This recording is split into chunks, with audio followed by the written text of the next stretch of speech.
Two companies can sell the same product, yet one becomes a billion-dollar business while the other fails. If you are an employee, entrepreneur, or investor, understanding how businesses really make money changes how you make decisions. Profit is not about working harder. It is about designing smarter systems. A business converts value into revenue, and revenue into sustainable profit. Profit depends on three forces: pricing power, cost structure, and scale.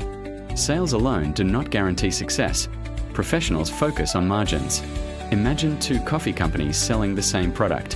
One uses expensive locations and manual labor.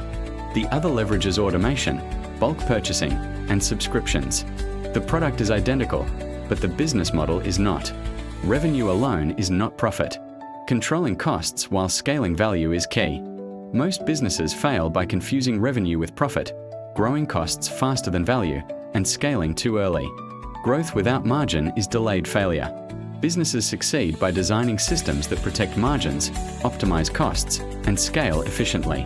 Once you see business this way, you stop asking how much is sold and start asking how money flows. Which matters more in your opinion? Higher prices or lower costs? Share your thoughts in the comments.